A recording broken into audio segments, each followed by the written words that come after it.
le chapitre 13. J'aimerais qu'on prenne la lecture du verset 44 et du verset 45. Versets 44 et 45. Est-ce qu'on peut faire cette lecture? Matthieu 13. 44 et 45. Il est écrit: Le royaume des cieux est encore semblable à un trésor caché dans un champ. L'homme qui l'a trouvé le cache. L'homme qui l'a trouvé le cache. Et dans sa joie, il va prendre tout ce qu'il a, oui, et achète ce champ. D'accord. Le royaume des cieux est encore semblable à un marchand qui cherche de belles perles. Oui. Verset 46. Il a trouvé une perle de grand prix. Il a trouvé une perle de grand prix. Et il est allé vendre tout ce qu'il avait et il l'a acheté. Amen. Amen. Merci. Voici ce qui est dit. Un monsieur a trouvé un trésor caché. Le trésor était caché dans un champ. Et lui, il a découvert le trésor. Je vais vous emmener sur une réflexion qui serait logique pour la plupart d'entre nous. Si tu trouves un trésor dans un champ, qu'est-ce que tu fais? Hein? Pardon? Tu vas le prendre. Combien d'entre vous vont le prendre? Tu vas aller informer à quelqu'un? Il faut dire la vérité. Vous cherchez qui est le propriétaire du champ, qui est le propriétaire terrien. Le trésor était là, personne ne savait. Toi, tu l'as découvert. Quand tu découvres, qu'est-ce que tu fais? Quelqu'un dit je trouve, je garde. C'est moi qui ai trouvé, ça m'appartient. Mais regardez ce qui se passe. Le monsieur trouve un trésor. Au lieu de prendre le trésor, il ne prend pas le trésor caché. La Bible dit il le cacha davantage. Il alla maintenant vendre tout ce qu'il avait. Acheter le champ. Pourquoi tu compliques ta vie comme ça, monsieur? Tu as découvert un trésor que personne n'est au courant. Tu prends? Tu pars. Mais non. Il a sécurisé le trésor. Il part vendre tout ce qu'il avait. Il vient payer le champ afin de pouvoir avoir accès au trésor caché. Il dit, si je le trouve, je le prends. Cette réflexion est purement naturelle. Elle est parfois même enfantine. Je vous donne de comprendre que dans le monde de l'esprit, même quand tu as découvert un trésor, tu ne profites pas de ce trésor tant que tu n'as pas sacrifié quelque chose qui te donnera accès à ce trésor.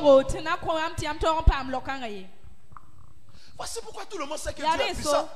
Tous les enfants de Dieu ont découvert le trésor de la puissance de Dieu. Mais combien profitent? C'est bon de découvrir. C'est le point de départ. Mais la découverte ne garantit pas le profit. J'ai découvert que Jésus guérit. Mais la maladie est en train de me tuer. J'ai découvert que l'eau et l'argent appartiennent à mon père. J'ai découvert le riche qu'il était, il s'est fait pauvre afin que nous soyons enrichis. Mais je suis en train de souffrir la galère malgré ma découverte. Ce monsieur ne pouvait pas posséder ce trésor et en profiter. Tant qu'il n'avait pas sacrifié quelque chose à la hauteur du trésor. Dans la loi du spirituel. Et cette loi s'applique aujourd'hui dans le monde économique.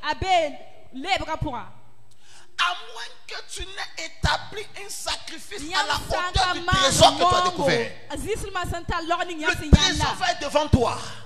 Mais tu seras dans la disette. J'ai découvert une perle. Voici la deuxième histoire. Un monsieur a découvert une perle. Une perle de grand prix. Mais pour avoir cette perle, il a découvert. Il ne l'a pas prise. il est d'abord allé vendre tous les autres perles qu'il avait pour une seule perle. Lorsque tu commences à comprendre qu'il y a une chose qu'il te faut, il y a une chose qui est essentielle à ta destinée, il y a une chose qui doit changer ta vie, tu dois être prêt à sacrifier énormément pour acquérir cette chose. Quelqu'un dit, je veux la puissance de Dieu, je veux la puissance de Dieu, je veux la puissance de Dieu, mais il ne veut pas suffisamment la puissance pour être prêt à discipliner son corps pour chercher Dieu afin d'acquérir la puissance qu'il désire. Aujourd'hui, la puissance de Dieu, ça dépasse le stade de faire tomber les gens. Michael Jackson fait tomber les gens. Vous n'avez jamais vu le concert de Michael Jackson? Les filles les regardent. Mon ami, c'est pas ça. Tu fais ça, tu peux être fort. Il y a plus. Il y a des évidences qu'il nous faut dans cette saison. Des choses que quand quelqu'un regarde, il est saisi de foi.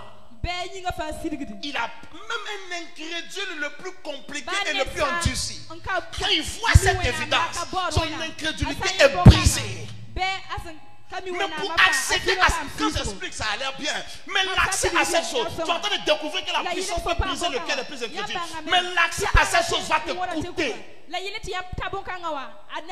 Alors vois Dieu. Il avait l'humanité. Il les aimait. Mais il avait perdu l'humanité. Trompé par le diable. Enlisé dans le péché. Au contrôle de la destinée. Dieu aime l'humanité. Il veut sauver. Il veut racheter. Comment il faut? Ce qu'il voulait, c'était les hommes. Ce qu'il voulait, c'était que les hommes reviennent à lui, soient sauvés, le servent et l'adorent. C'est ça qu'il voulait. C'est ça qui était précieux pour lui. Mais pour lui d'obtenir ça, il devait relâcher quelque chose. Car Dieu a tant aimé le monde qu'il a sacrifié son fils. Ce que tu es prêt à sacrifier est l'image de la valeur que tu places dans la chose que tu vas obtenir. Est-ce que tu comprends? Ce que tu es prêt à sacrifier ou à donner pour une chose est l'image de ce que de la valeur que tu places en cette chose. Et pour ce que Dieu voulait obtenir, qui était l'humanité, comme ses enfants, il devait. Vous allez comprendre quelque chose. Le monsieur qui a eu le trésor, il a eu le trésor dans le champ. Il a vendu toutes ses possessions pour avoir le champ. Le monsieur qui avait les perles, il a vendu toutes les perles pour obtenir la perle. Ça veut dire quoi? La chose que tu désires, ce que tu dois sacrifier pour obtenir la chose que tu désires est dans la même veine de ce que tu désires. Est-ce que tu comprends mon français?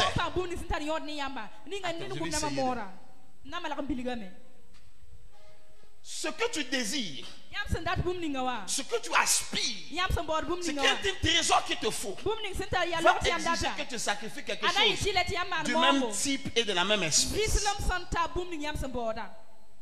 Si tu dis je désire l'arachide, je désire faire l'arachide grillé, l'arachide, pas d'arachide, tout ce que tu veux. Ton trésor que tu dis c'est l'arachide. Ce que tu dois commencer à relâcher dans la terre, c'est l'arachide. David a dit, oh Dieu, il dit mon âme a soif de toi. Il dit mon esprit te recherche. Psaume 42. Il dit mon corps même soupire après toi. Regardez ce que David est en train de dire. Ce que David désirait de Dieu exigeait le sacrifice de son âme, exigeait le sacrifice de son esprit, exigeait le sacrifice de son corps. Toi tu dis mon âme a soif de toi, mais ton ventre est en train de se remplir de benga. Tu ne vas pas aimer mon message. Oh Éternel, je te désigne.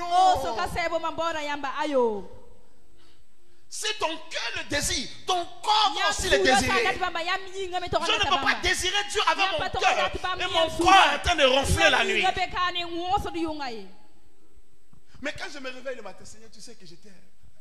Mon âme te cherche. C'est pourquoi les chrétiens aiment sa prière. Mon âme t'adore, mon âme te loue. Où est ton âme, mon ami? Mon âme te célèbre. Mon âme te contemple. Mais ton corps fait quoi? Quand ton âme le célèbre, ton corps fait quoi? Ou bien tu peux départager ton âme, le laisser là-bas. Quand ton corps le laisser ici. Et mettre le laisser quelque part là-bas. Ton âme peut désirer Dieu. Mais ton corps est en train de désirer l'alcool. Ton âme désire Dieu. Mais ton corps est en train de désirer le sexe et l'impudicité. My God. Après ce message, ta vie va changer. Je ne peux pas accéder au trésor. Tout ce qui est valeureux dans le royaume exige que je perde quelque chose qui me coûte au profit de la chose que je désire. Seigneur, donne-moi l'argent. Seigneur, élève-moi. Seigneur, enrichis-moi. Pendant que je soupire après l'élévation financière, je ne suis pas prêt à relâcher ma dîme.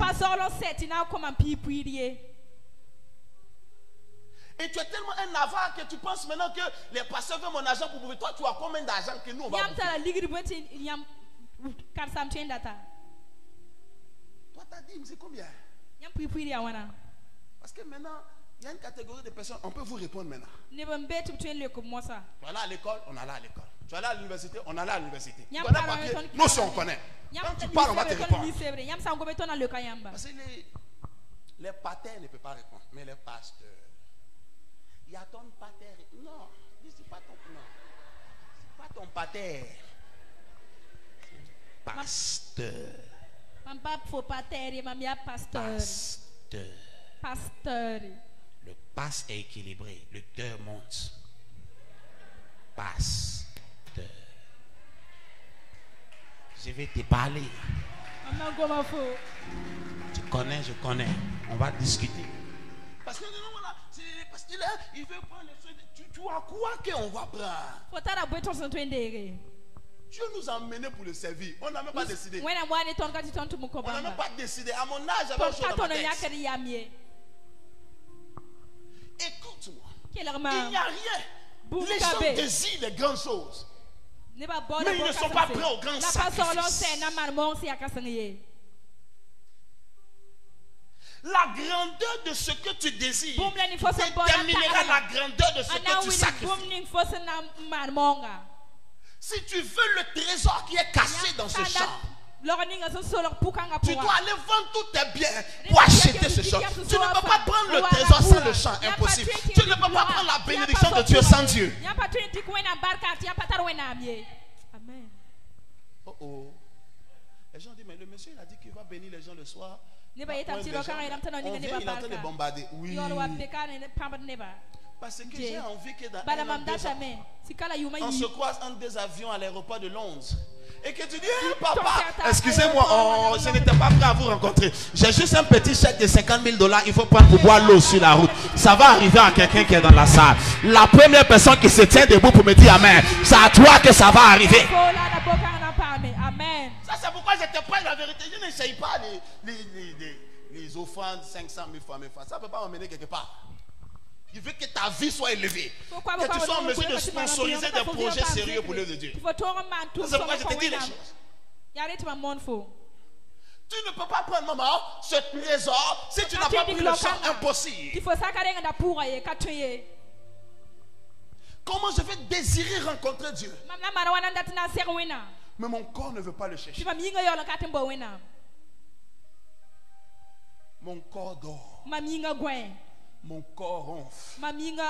Et quand je me lève le matin, mon âme de loup. Quelle âme? Il ne faut pas faire les prières comme des formules magiques. Quelle âme? Tu es là. Les chrétiens vivent une vie de supposition. Je sais. Dans 10 ans, ma vie va changer. D'ici l'année prochaine, je vais me marier. Quand l'année prochaine, elle n'est pas mariée, elle est découragée. Non, quand l'encouragement revient un peu dans son cœur, dit c'est pas grave. D'ici l'autre année, je vais me marier.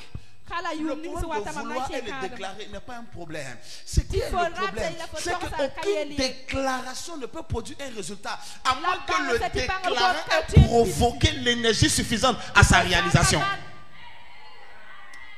On dirait que le français que je parle est compliqué. Hein? Vous comprenez ce français?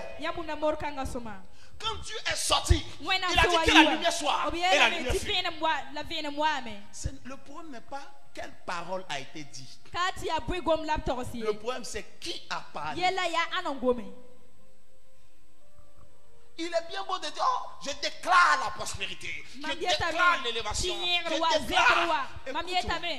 Quand quelqu'un déclare, ce qui fait que ça arrive, c'est le pouvoir de la personne qui déclare.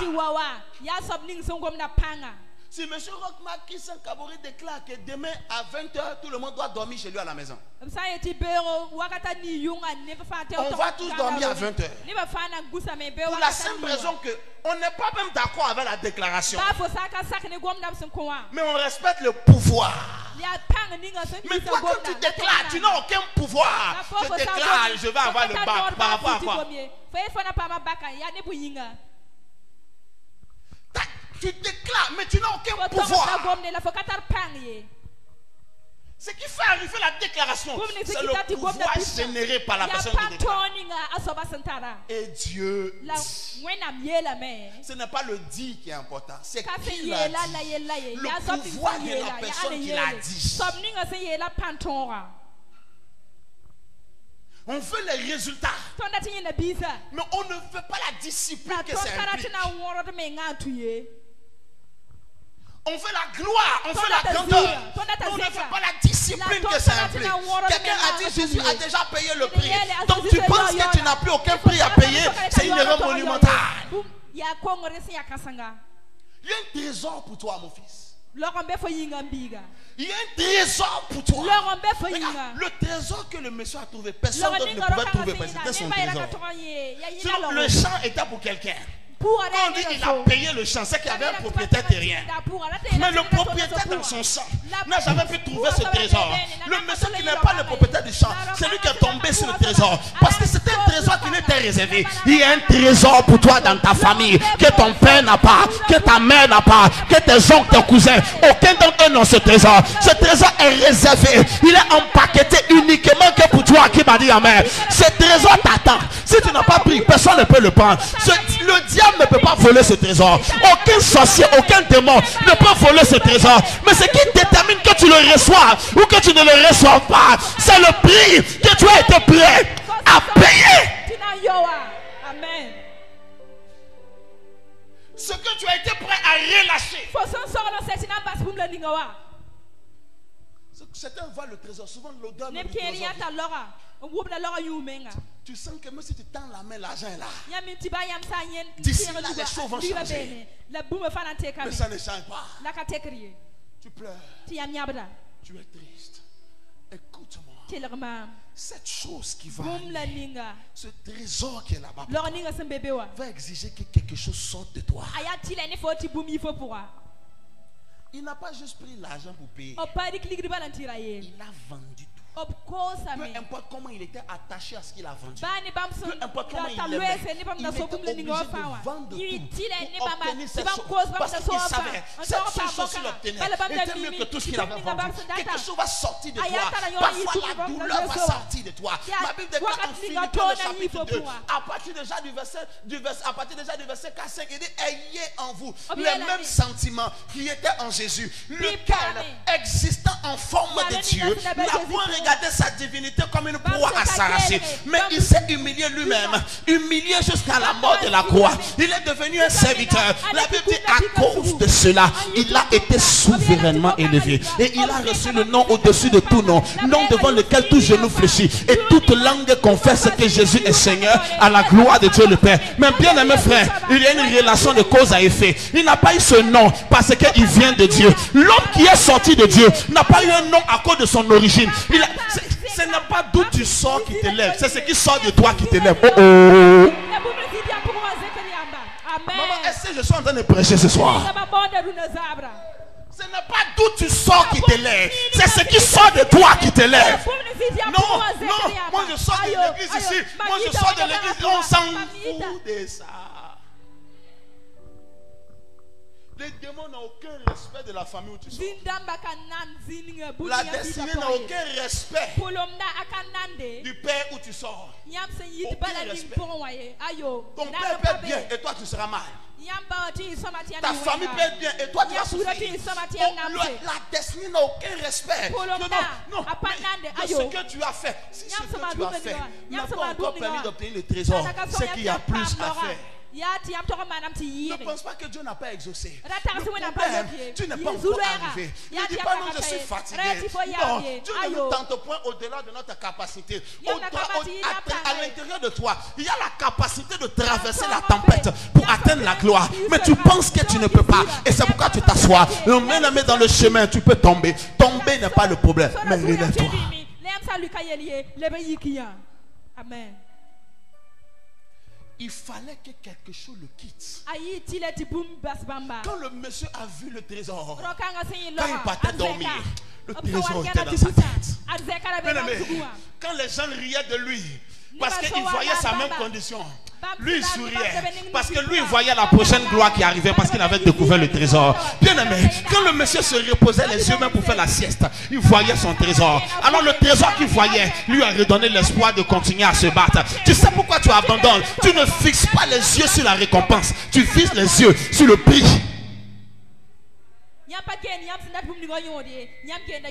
Paul a dit en Romains le chapitre 8, à partir du verset 16 et 17, il dit car nous savons les souffrances du temps présent ne sauraient en rien égaler le temps de gloire à venir. Il dit c'est pourquoi, fixant les yeux sur la récompense, je ne fixe pas mes yeux sur ma galère d'aujourd'hui.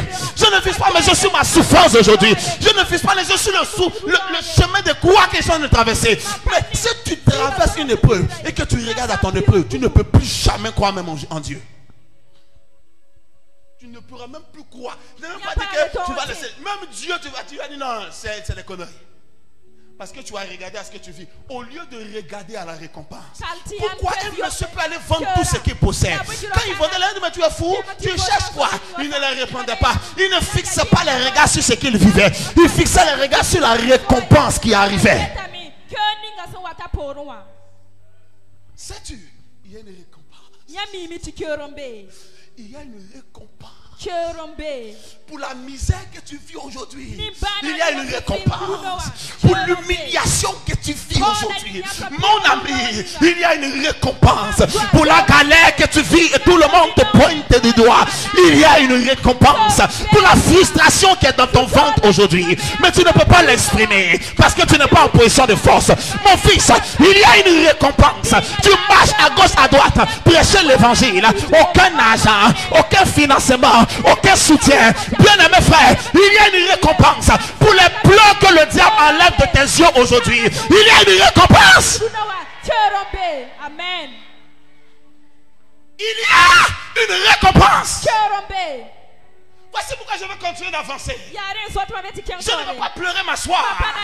Parce que je sais peu importe ce que je vis aujourd'hui. Il y a une récompense. Je ne fixe pas les regards sur mon présent. Je fixe le regard sur ma récompense. Amen. Il y a des gens qui travaillent dans le caca, dans les égouts. Oui ou non? Est-ce qu'un homme commun a envie d'aller là-bas? Là où l'homme lui-même il a mis là-bas, il ne veut pas voir ça. Quelqu'un d'autre qui vient rentrer dedans. Et puis il travaille dedans. Tu sais ce qui le fait supporter l'odeur? Tu sais ce qui le fait sentir supporter le dégoût des déchets sur sa peau? L'idée de la récompense. Mon frère, même si tu sens mauvais, ton argent ne sentira pas mauvais. Il faut travailler dans le tour. Mon frère, même s'il y a le caca sur ton corps, il n'y aura pas le caca sur ton corps. Il faut travailler dans ton trou. Quand tu vas sortir et que ton argent va venir, personne ne va savoir que c'est là-bas que tu es rentré pour prendre cet argent. Il y a une récompense.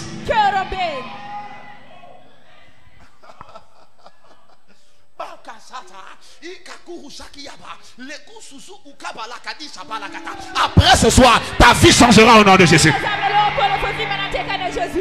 Amen.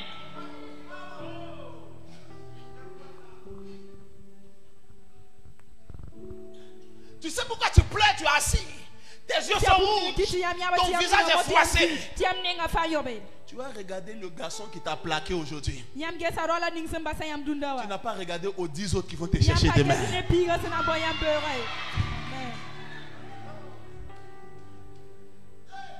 Ta situation n'est pas ton terminus. Pourquoi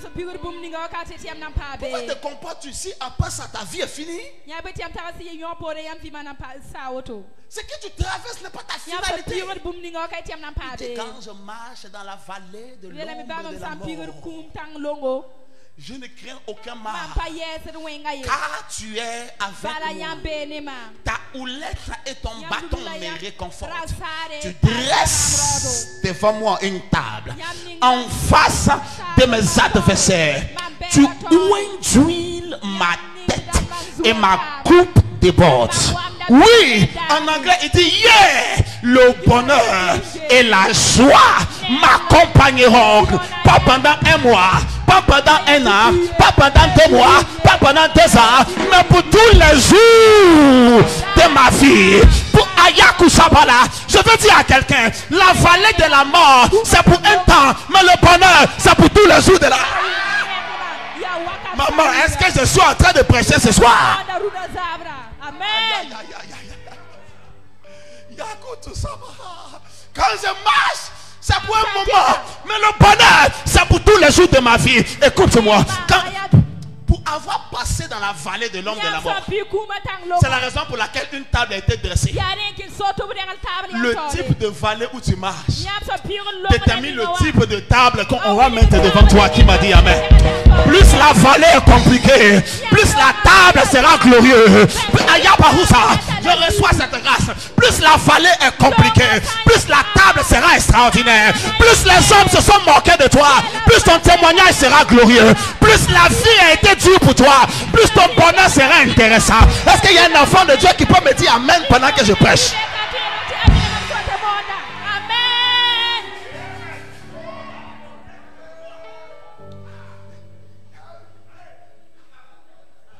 Quand le chemin est long, ne pense plus au chemin, pense à la destination. Quand la route est longue, plus tu regardes à la route, plus tu vas t'ennuyer. Plus tu regardes dans la route, plus tu seras déprimé. Plus tu regardes dans la route, plus tu seras découragé. Enlève le regard sur la route. Commence à fixer la destination. Le chemin est dur, mais l'arrivée est glorieuse. Le chemin est compliqué, mais l'arrivée est glorieuse. À cause de l'arrivée, je vais accepter de donner mes souliers sur cette route. Je vais accepter d'user mes pieds sur cette route. Je vais accepter de fatiguer mes mollets et mes cuisses sur cette route. Je vais accepter de donner ma transpiration à la route. Je vais accepter de le donner. Parce que après que je sois, j'ai accepté de laisser partir cette souffrance. J'accéderai à cette récompense. Le problème des gens, le problème de ceux qui servent, le problème de ceux qui donnent dans l'église, le problème n'est pas que Dieu ne peut pas les élever. Le problème, il regarde à la dureté de l'action plutôt que de regarder à la gloire de la récompense.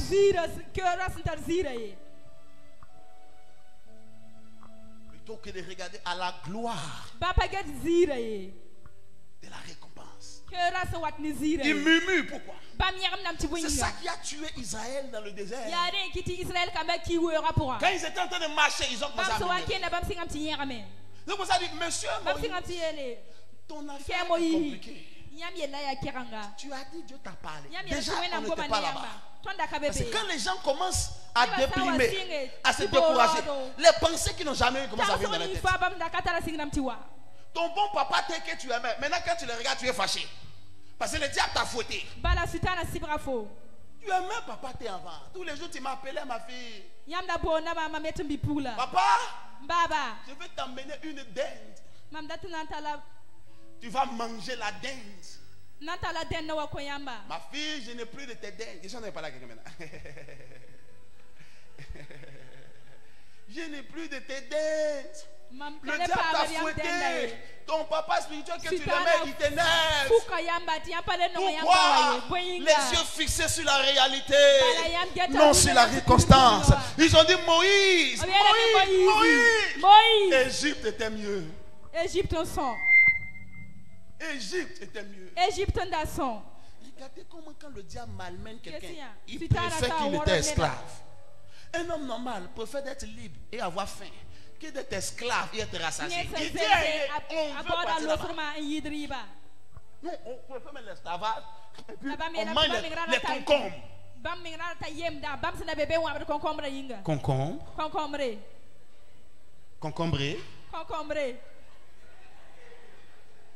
Concombre.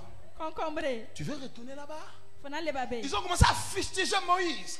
Tu sais le problème? Ils n'avaient pas de point Moïse. Ils ont commencé à regarder la route. Ils ont commencé à regarder le désert. Ils ont commencé à regarder les insectes de la brousse. Ils ont commencé à regarder que partir à Galilée derrière Saba là-bas c'est trop loin. Et au début ils ne sentaient même pas la route. Maintenant quand il prend cette route-là, c'est comme s'il entendait partir en affaire. Qu'est-ce qui est en train de se passer? Le regard fixé sur le chemin et non sur Canaan. À cause de la gloire de Canaan, accepte le désert sans murmurer. Amen. Accepte le désert, bénis l'Éternel. Papa, je ne comprends pas ce que je vis. Mais je t'aime. Et je sais que tu as des projets de bonheur, de paix et non de malheur. Si ton projet s'accomplit par ces chemins, je veux te suivre avec joie, sachant qu'au moment de l'accomplissement de ton projet, en un seul jour, ma douleur de ces 40 ans de marche sera effacée et ôtée. Qui m'a dit Amen? Maman, il y a une récompense. Mais avant la récompense, quelque chose va sortir. Quelque chose va sortir de toi. Quelque chose va sortir. Il y a un trésor. Mais afin de profiter de ce trésor, Dieu va te pilonner. Il va te presser que ton jus sorte. Il ne va pas blaguer avec toi. Il ne va pas te tuer. Il veut te préparer. Il veut te forger avant de te positionner. Si tu veux cette perle, tu vas vendre toutes les autres perles.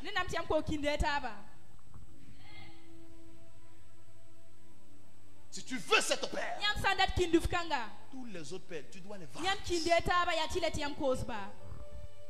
dois les vendre. Voici pourquoi Paul dans le livre de Philippiens, le 3e chapitre, il dit d'autres se glorifient selon la chair. Il dit mais s'il y a de quoi se glorifier de la chair, moi je peux me glorifier plus que tous. Il dit parce que je suis pharisien selon la loi. Je suis un intellectuel, une autorité politique, une autorité religieuse. Je suis d'une bonne famille. J'ai de quoi me vanter. Mais j'ai regardé toutes ces choses comme de la boue. J'ai regardé toutes ces choses comme de la boue.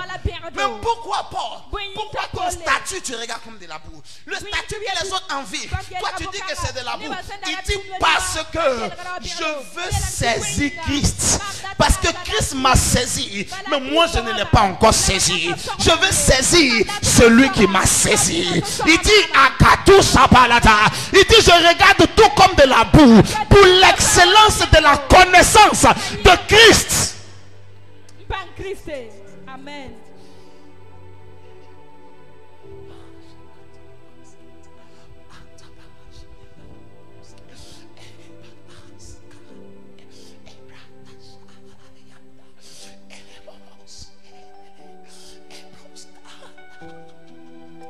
Je regarde ces choses comme de la boue. Qu'est-ce que je veux? Je veux saisir celui qui m'a saisi. Amen. Je veux le connaître. Lui est le mystère de la résurrection de sa croix et de la douleur de ses souffrances. Je veux le connaître. I want to know him. Je veux le connaître. Il dit je renonce à tout. C'est lui que je veux. J'ai vu mon Jésus. Il m'a tendu la main. Restez là-bas. J'ai vu mon papa. Il m'a tendu la main. Mon cœur me dit, c'est lui qu'il me faut. Mon âme me dit, c'est lui dont j'ai besoin. Mon esprit me montre que c'est lui, Jésus. C'est lui qu'il me faut. C'est lui qu'il me faut. C'est lui qu'il me faut. C'est lui qu'il me faut. C'est Jésus qu'il me faut. C'est Yahweh qu'il me faut. Avant que tu t'asseyes. 1, 2, 3. Voici la gloire de Dieu sur ta vie. C'est lui qu'il me faut. C'est lui, c'est lui. Maman, je n'ai pas besoin d'argent. J'ai besoin de Jésus. Parce que quand Jésus viendra, l'argent va me suivre. Il y a quelque chose qui se passe dans mon corps, mon fils. Je ne peux pas t'expliquer ce qui m'arrive. Take it.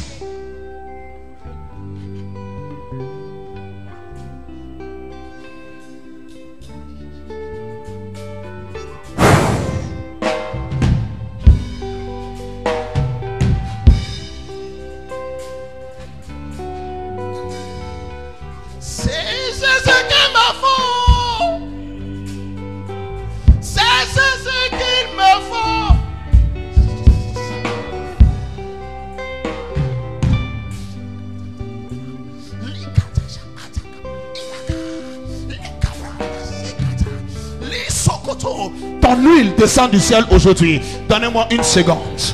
Donnez-moi 2 secondes. Donnez-moi 3 secondes. Et regardez ce qui arrive à cet homme. Take it. Take it. Take it. Take it. Si vous ne l'aidez pas, et le piano là se casse, vous allez me payer ça. Quelque chose de terrible vient de tomber sur sa tête. J'ai fini de compter. Regardez. Non, asseyez-vous. Restez tranquille, asseyez-vous. Restez tranquille. Restez tranquille. Restez tranquille.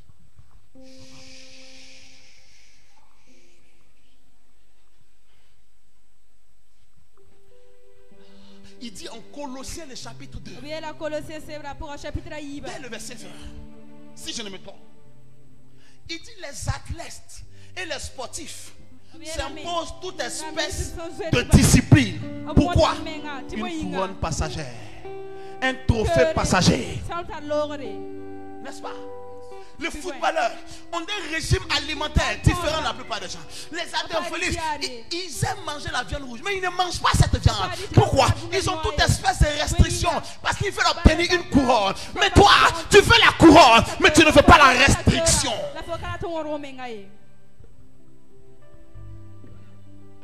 Il y a une gloire pour ton combat. Il y a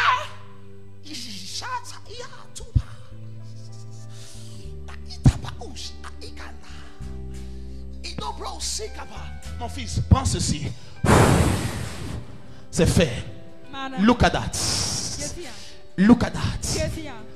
Look at that. Lukada. L'heure a sonné pour toi. L'heure a sonné pour toi. L'heure a sonné pour toi. Sans stress. L'heure a sonné pour toi.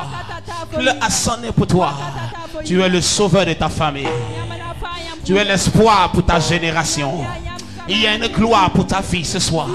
Elle est disponible. Excusez-moi, je ne suis pas responsable de ce qui se passe ce soir. Il y a une gloire pour cette bataille. Dieu ne désire pas le mal d'aucun de ses enfants. Dieu ne désire pas de faire souffrir aucun de ses enfants. S'il te fait passer par le trou, c'est qu'il te prépare pour la gloire. Dieu ne souhaite pas ton malheur. Je ne prends pas plaisir à ta souffrance. Mais il y a des principes établis qui ne peuvent pas être enfreints même par l'amour de Dieu pour toi. Il a fait rentrer Daniel dans la fosse au lion, mais il a fait asseoir auprès du roi dans le palais.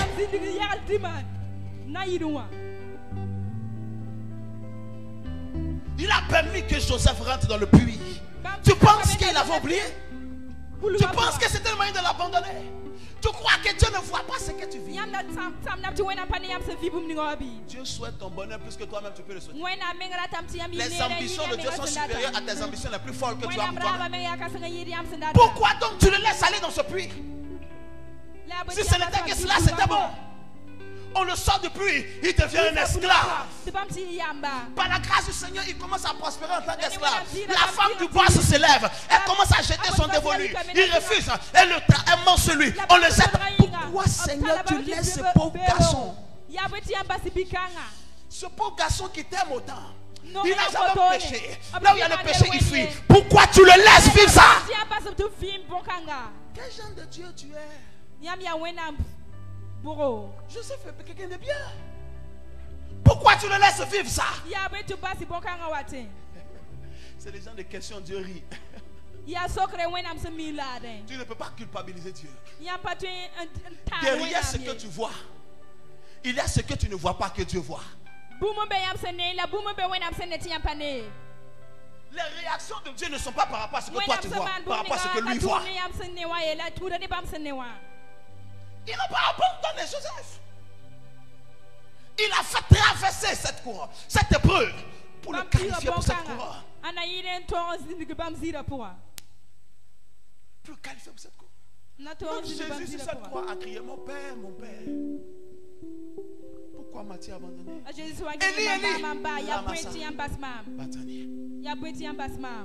Mais est-ce que son père l'avait abandonné? Il dit, Dieu s'était détourné de lui. Écoute-moi, que Dieu se détourne de toi. Il ne pas dire qu'il t'a abandonné. Parce que le diable est sur la terre. Il cherche les gens que Dieu a le regard sur eux. Donc pour ne pas que le diable sache que tu es, que Dieu sache, que le diable sache que tu es dans son plan, Dieu tourne son regard et le diable te laisse. Il dit: Dieu ne regarde plus cet homme, allez laissez-le. Le moment où ils vont tous se retourner, tu es déjà atteint le sommet. Ils vont se demander à quel moment tu es arrivé. Il ne t'a pas abandonné. Dieu est stratégique. Et je suis là pour cette bataille. Je te garantis, il y a une victoire. La manière que ton bagage a été combattu, c'est comme ça la gloire de Dieu va émaner de ce mariage. Amen. Il ne t'a pas oublié. Il ne t'a pas oublié. Jésus ne t'a pas oublié. Non, non, non. Il ne t'a pas oublié. Oh, oublié.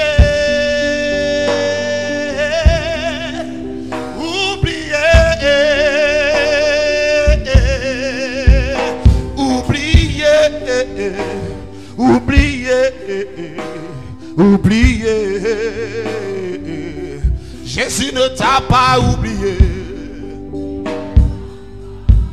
Il ne t'a pas oublié. Papa ne t'a pas oublié.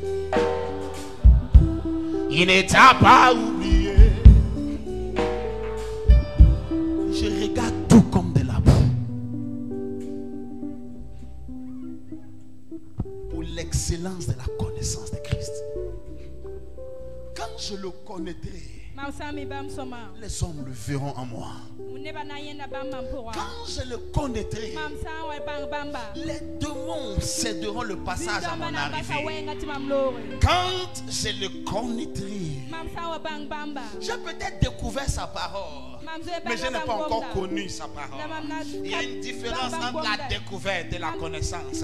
La découverte est le point de départ. La connaissance est l'accès profond. Quand je l'aurai connu, l'argent ne me résistera pas. Le succès ne me sera pas refusé. Lorsque je l'aurai connu. But it will cost me something. Ça va demander que quelque chose me soit arraché. Ça va demander que mon orgueil me soit arraché. Ça va demander que ma manière de voir, ma culture, mon intelligence, mon système de pensée me soit arraché. Ça va demander que moi qui étais comme un grand, je me voyais comme un grand, je dois revenir comme un bébé. Je dois accepter qu'on me parle. Amen. Ça va demander que j'accepte les humiliations. Ça va demander que j'accepte les paroles des gens et je ne réponds pas. Quand je l'aurai connu, ils changeront d'avis à mon égard. Quand je l'aurai connu, il dit les athlètes se font toute espèce de privation pour une couronne. Ils se font des privations. Pourquoi? Un trophée passager. Un trophée qui peut se rouiller, mais il se prive dans le corps. Bien-aimé, ça va te demander que tu te prives de nourriture.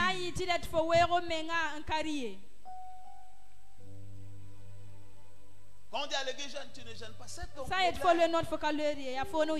Ton jeûne ou ton absence de jeûne n'est pas ce qui va déterminer l'impact de mon ministère. C'est mon propre jeûne. Ma propre prière. Demander que tu te prives de tes habitudes, de tous tes petits copains que vous faisiez les petits systèmes ensemble. Ça va te demander que tu te prives.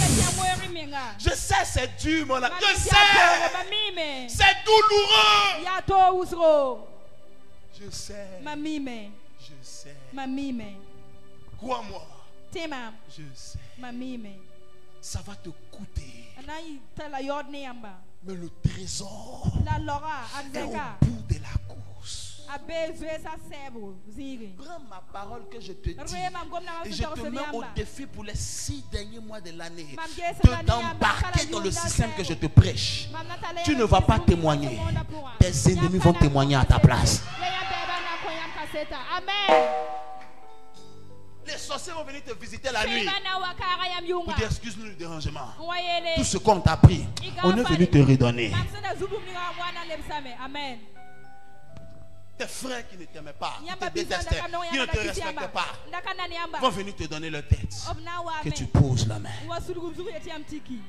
Ça va coûter. Es-tu prêt à payer le prix? Alors je sais que tu ne voulais pas entendre ça. Dit, le monsieur l'a pris, il a l'onction, il va prier pour nous. Là où je vais t'emmener est loin. Jeune homme, es-tu prêt à payer le prix? Papa, es-tu prêt à payer le prix? Jeune fille, le monde est devenu compliqué. Es-tu prête? Nous sommes dans un monde où aucun garçon ne veut te marier tant qu'il n'a pas couché avec toi. Il veut d'abord. Une fille est venue me voir. Que le monsieur, ils sont ensemble. Le monsieur dit il faut qu'il goûte d'abord pour voir si elle n'est pas frigide avant de la marier. Ah. Tu as une marchandise? C'est quelle philosophie? Dans ce monde, c'est devenu compliqué. C'est de plus en plus dur de se discipliner. Mais quiconque paye le prix, sa tête sera élevée au-dessus de la tête de tous ceux de sa génération.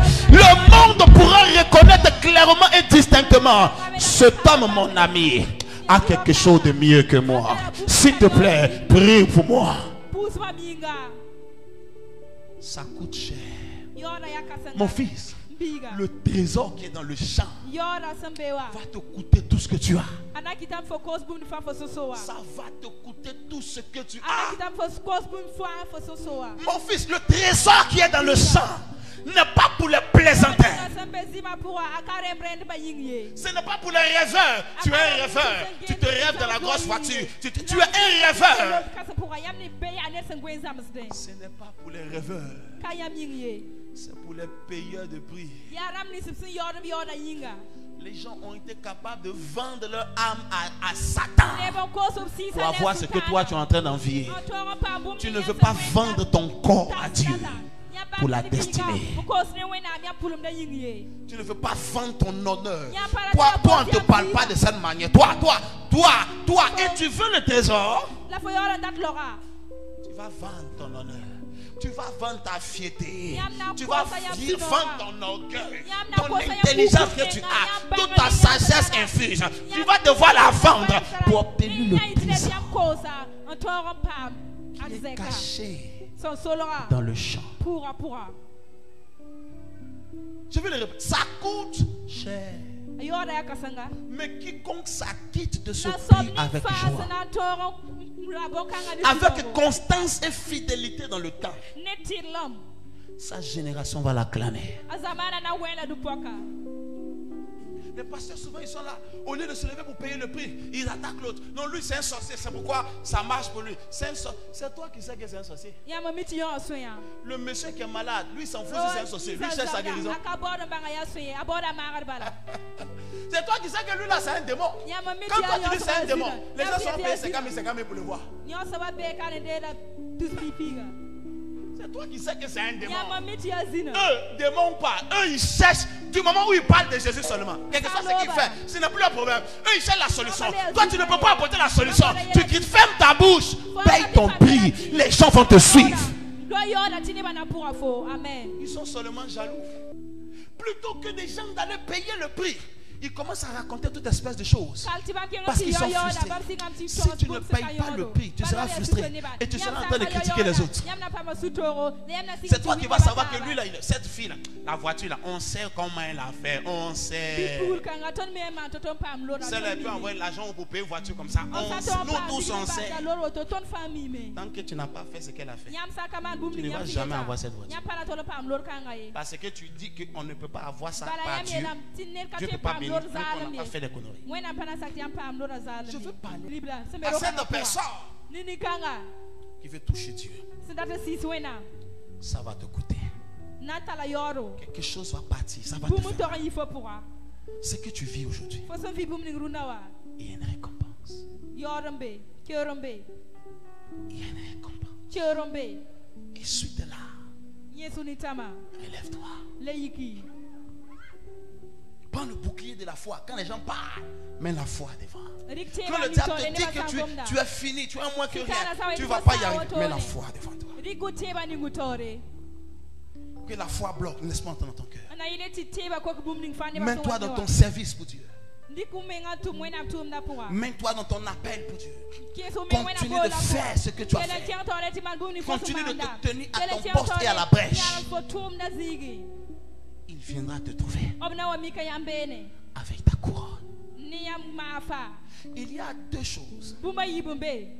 Il y a le prix que tu consens de payer délibérément pour la chose que tu vas atteindre. Il y a le prix que Dieu te fait payer sans ton avis, sans ta permission. Il te fait payer ce prix sans préavis. Il te fait payer ses prix pour cette gloire qui arrive. Quand je suis là, je peux voir la gloire qui arrive. Je peux voir cette gloire. Je ne suis pas un prédicateur qui vient pour flatter les gens. Je peux voir cette gloire. Je n'ai pas fait les soirées parce que je manque d'occupation. Donc je cherche à meubler mon temps. Pour moi de te parler, ce que je suis en train de parler, tu sais que je sors de la présence de Dieu. Même si je n'étais pas informé de ça. Tu sais que je ne me suis pas assis pour calculer un message. J'ai pris ça de la bouche du Saint-Esprit pour venir déposer ça en toi. ta vie va changer. Et je vais annoncer. Tu es au bout de cette vallée. Tu ne m'as pas entendu. Tu es au bout de cette vallée. Bientôt la table est sur le point d'être dressée pour toi. Oh, c'est comme si le propriétaire de cette parole n'est pas là ce soir. Bientôt, la table est sur le point d'être dressée pour toi. Alléluia. Tu es au bout de cette vallée. Bientôt, ton huile va commencer à couler abondamment sur ta tête. C'est une question de quelques jours. C'est une question de quelques semaines. C'est une question de quelques mois. Ton huile va commencer à couler. Et ta coupe va déborder. Qui m'a dit amen? Cette vallée touche à son terme. Cette vallée touche à son terme. Il y a une table pour toi. Il y a une table pour toi. Il y a une table pour toi. Il y a une table pour toi. Look at that, look at that, look at that. C'est fort, c'est fort, c'est fort, c'est fort. Jesus. Il y a une table que Dieu dresse pour toi. Tes ennemis te verront à cette table. Ils te verront à cette table. I will see you there. Ils te feront à cette table.